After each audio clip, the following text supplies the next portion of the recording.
Hi friends, இன்னைக்கு kids lunch பாக்ஸ்க்கு என்ன back பண்ணிருக்கேன்னு சொல்லி பார்க்கலாமா? நம்ம ஃப்ரெண்ட்ஸ் கேட்ட 2 ரெசிபி இன்னைக்கு ரெடி பண்ணிருக்கேன். பருப்பு குழம்பு, காலிஃபிளவர் 65, வட்லாப்பன்னு சொல்லி சாப்பிட குட்டீஸ்க்கு மட்டும் ட்ரீட் இல்ல, பாக்குற உங்களுக்கும் ஸ்பெஷலா இருக்கும். வாங்க எப்படி செஞ்சுன்னு பார்க்கலாம். ஃபர்ஸ்ட் பருப்பு குழம்பு கூட தொட்டுக்கிறதுக்காக பீட்ரூட் சென்னா பொரியல் வைக்க போறேன். குக்கர்ல ஓவர் நைட் ஊற வச்ச கொண்டக்கடலை, கட் பண்ண பீட்ரூட், மஞ்சப்பொடி, உப்பு, ஒரு பச்சை மிளகாய், தேவைக்கு தண்ணி விட்டு குக்கரை மூடி 5 விசிலுக்கு வேக வச்சிருந்தேன். நெக்ஸ்ட் காலிஃபிளவர் 65க்காக காலிஃபிளவரை கொஞ்சம் பெரிய பெரிய துண்டுகளா கிளீன் பண்ணி எடுக்கேன். இப்போ இது கூட கொஞ்சம் உப்பு, கொதிக்கிற தண்ணி விட்டு ஒரு 5 மினிட்ஸ் அப்படியே சோக்காக விட்டுறேன். இங்க சோறும் நல்லா வெந்துட்டு இதை வடிச்சு விட்டுறேன். இதுக்காக யூஸ் பண்ற இந்த கிளிப் லோக்கல் ஷாப்ல தான் வாங்கியிருந்தேன். இந்த கிளிப் யூஸ் பண்றதுனால மூடி நகலாது, பெர்ஃபெக்ட்டா வடிக்க முடியும். நெக்ஸ்ட் திருநெல்வேலி ஸ்பெஷல் பருப்பு குழம்பு, கழுவுன துவரம் பருப்பு கூட சின்ன வெங்காயம், பூண்டு, தக்காளி, மிளகாய், கத்திரிக்காய், முருங்காய், வத்தப்பொடி, காயப்பொடி, மஞ்சப்பொடி, கொஞ்சமா தேங்காய் விட்டு குக்கரை மூடி பருப்பு நல்லா வேகிற அளவுக்கு வேக வச்சு எடுத்துருந்தேன். நெக்ஸ்ட் ஊற வச்ச புளிக்கும் குழம்புக்கு தேவையான அளவு தண்ணி, உப்பு, சீரக பொடி, நல்லா ஒரு கொதி வந்த பிறகு எண்ணெயில கடுகு, வத்தல், கருவேப்பிலை தாளிச்சு உள்ள சேர்த்துருந்தேன். பருப்பு குழம்பு சூப்பரா ரெடி ஆயிட்டு. பொரியலுக்காக வேக வச்ச கொண்டக்கடலையும் பீட்ரூட்டும் நல்லா வெந்திருக்கு. இப்ப இதுக்கு ஒரு மசாலா அரைச்சிடலாம். கையளவு தேங்காய் கூட வெங்காயம், சீரகம், கடுகு, வத்தப்பொடி, புளி,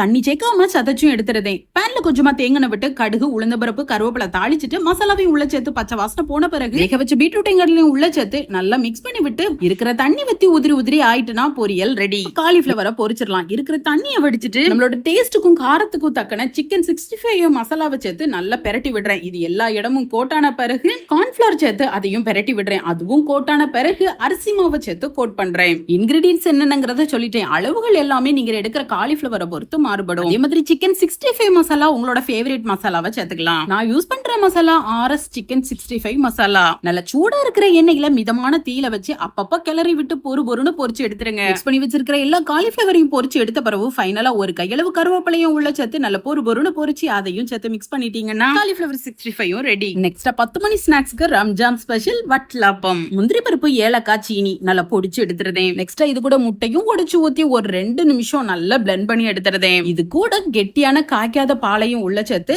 ஸ்ட்ரெயினர்ல ஊத்தி வடிகட்டி எடுத்து ஆயில் தடவின பாத்திரத்துக்கும் மாத்தி வேக வைக்க போறேன். இப்ப வேக வைக்கிறதுக்காக பாத்திரத்துல தண்ணி ஊத்தி கொதிக்க வச்சு கீழே ஒரு ஸ்டாண்ட் வச்சு பட்டர் இருக்க பாத்திரத்தையும் வச்சு மூடி வேக வைக்கேன். ஒரு 20 நிமிஷம் குக்கானா போதும். செக் பண்றதுக்காக லைட்டா கத்தி வச்சு குத்தி பாக்கேன். கொஞ்சம் கூட ஒட்டல.